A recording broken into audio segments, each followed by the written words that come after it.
The people behind the Legacy program truly believe that the secret is so intense that they can't share it with the American people. There may be aspects of this that are so intense they can't share it. However, I think the basic fact that we are not alone in the universe, we can share that with the American people.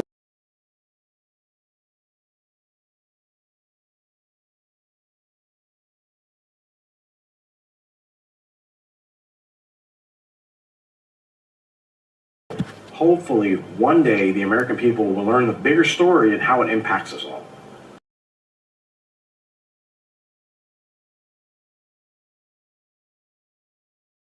Force Base, in which I was shown a document that had these words in it. These extraterrestrial biological entities that have been found in craft and crashes and totally alive, some of them.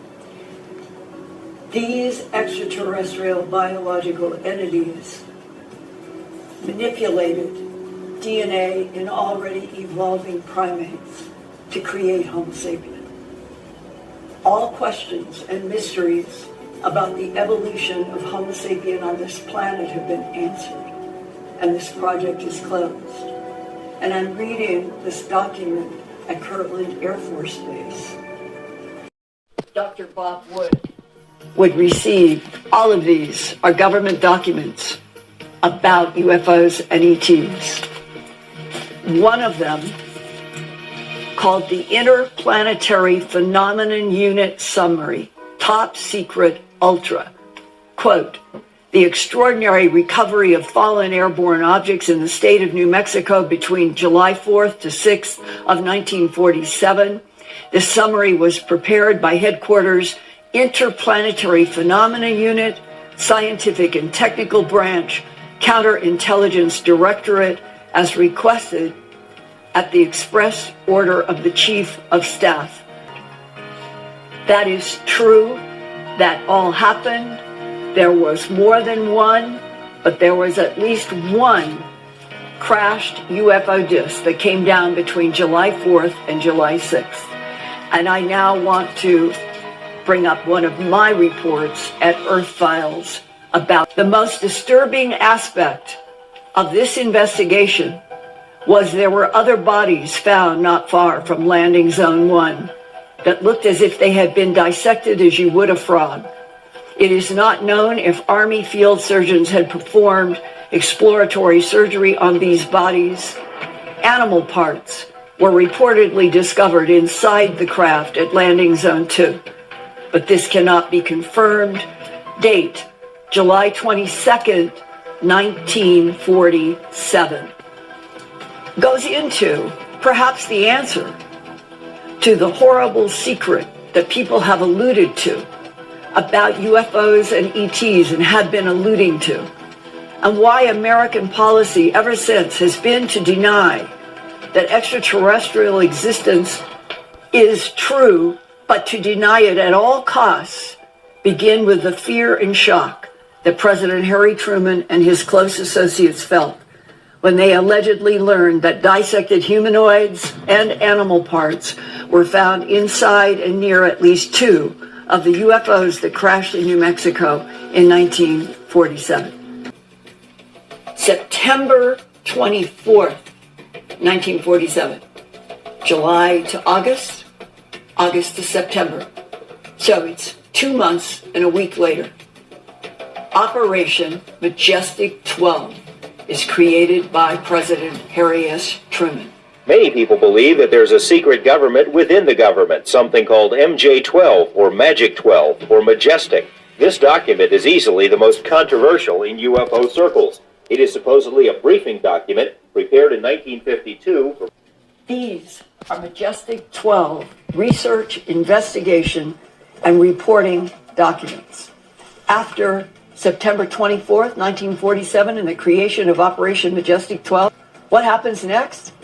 2 days later, on September 26th, 1947, Harry S. Truman creates the Central Intelligence Agency, the CIA. I was told what you need are all of the archives from the Central Intelligence Agency. and that it is in a gigantic underground archive in Suitland, Maryland, that no human has had access to unless they had top secret clearances to see anything that the CIA has done about extraterrestrials, animal mutilations, and so many other related subjects. Okay, that was created 2 days after Majestic 12. There's a lot of danger in the disclosure community, and I've definitely faced a lot of harassment and targeting. This is probably the most dangerous field to be in because they really don't want humanity to know the kind of information that we put out there. There were some attempts on my life, and there were individuals that still to this day harass me.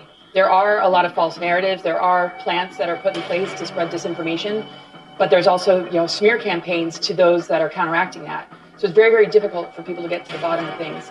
There's black magic, there's dark weaponry, there are cyberbullies, there are death threats, and a lot of challenges in exposing, this kind of information, because the biggest threat to them is our sovereignty. So anything that threatens their agenda is going to come with a lot of spiritual warfare. And when we begin to move into these higher levels, that's when the attack usually increases. And they attempt to defeat and exhaust individuals that put out this, work. They groom and socially engineer humans to not accept the kind of information that we share, so it's laughed off and considered conspiracy. So it's not just the attack, it's also the humans that are buying into the propaganda and the false narratives and the political divide and all the divide and conquer tactics that we're trying to break down for people. So it definitely comes with a lot of harassment and a lot of danger.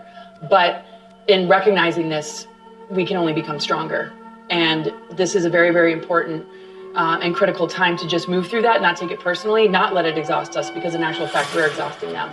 And there's only so much left in them to be able to, try and stop us.